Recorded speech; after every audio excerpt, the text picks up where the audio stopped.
प्रियंका गांधी का वायनाड में एक बयान आया था जिसमें कहा गया था कि राहुल गांधी की छवि खराब करने का एक षड्यंत्र चल रहा है। उस पर राज्यवर्धन सिंह राठौड़ जो कि कैबिनेट मंत्री है, उन्होंने कहा था कि छवि तो राहुल गांधी देश की विदेशों में जाके खराब कर रहे हैं, उनके मम्मी पापा ने ऐसा कभी नहीं करा, वो इस राह पे कैसे भटक रहे हैं, उसको पहले सुधारा जाए। देखिए, राहुल गांधी जी जिस प्रकार से देश को हमेशा अपने दिल के अंदर रखते हैं और देश को हमेशा प्राथमिकता रखते हैं, ऐसे परिवार से हैं जिन्होंने देश की आज़ादी की लड़ाई लड़ी, देश के लिए कुर्बानी दी।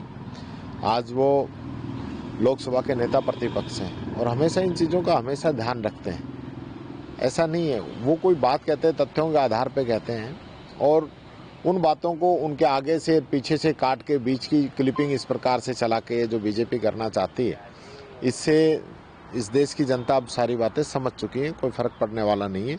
हाँ, मोदी जी जरूर जो है विदेश के अंदर जाके कह के आए हैं कि मेरे प्रधानमंत्री बनने से पहले देश के अंदर जब पैदा होते थे तो ये लगता था कि मैं कहाँ पैदा हो गया। ये खुद मोदी जी कह रहे हैं, तो छवि तो ये खराब कर रहे हैं देश की। दूसरा सवाल, राजस्थान में हाल ही में जो गौ पालन मंत्री है, उन्होंने एक बयान दिया है और आदेश भी निकाला है कि जो राजस्थान में गाय है उनको आवारा नहीं कहा जाएगा, निराश्रित कहा जाएगा। इसे किस तरह देखते हैं आप, सरकार के इस फरमान को?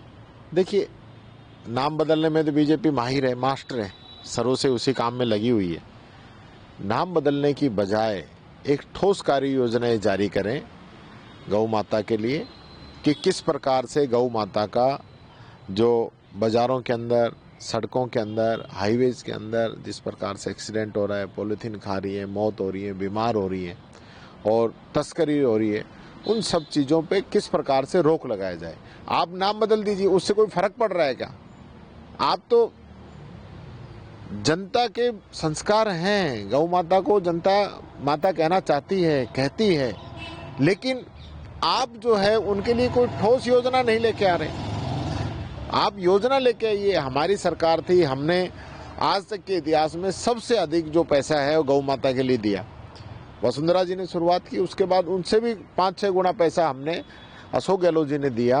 उनका रोजाना का जो चारा है, बछड़े का चारा है, गौशालाओं का अनुदान है, वो हमने दिया। आप तो अनुदान तक नहीं दे रहे।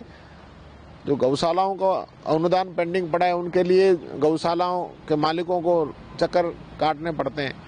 आज जरूरत है अच्छी गौशालाएं और बनाई जाए, सरकार का इन्वॉल्वमेंट हो, आम जनता को उसके अंदर शामिल किया जाए। हमारी जो योजना थी ग्राम पंचायत स्तर तक इसको ले जाने की, नंदीशालाएं खोलने की, उस योजनाओं को आगे बढ़ाते हुए काम करें।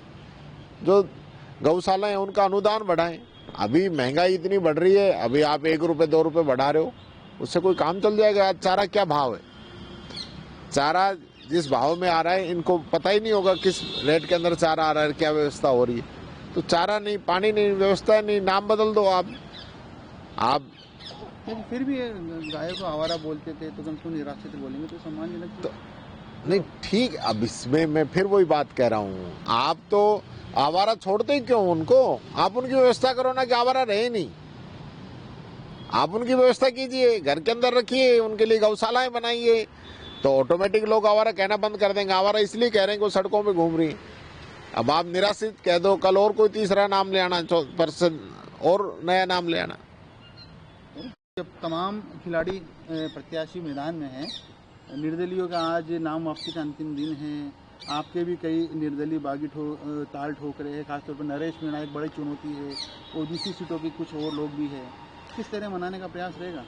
देखिए, आप रिजल्ट देखिए, अच्छे रिजल्ट आएंगे। जो हमारा पिछले 5 साल का काम था और इनका 10 महीने का काम है, इसमें जनता जो है तुलना कर रही है और उसके आधार पर वोट डालेंगे। हम जनता के बीच में जा रहे हैं, लगातार प्रयास कर रहे हैं और हमारे जो नेता हैं, कार्यकर्ता हैं, सब लोग मिलकर एकजुट होकर इन चुनावों को लड़ रहे हैं और रिजल्ट अच्छे आएंगे। बागियों को बैठाने की क्या व्यवस्था? आज अंतिम दिन है, उसके लिए कर रहे हैं। पीसीसी की तरफ से प्रयास किए जा रहे हैं। सभी जो इस प्रकार के हमारे बागी हैं उनसे बातचीत भी की जा रही है।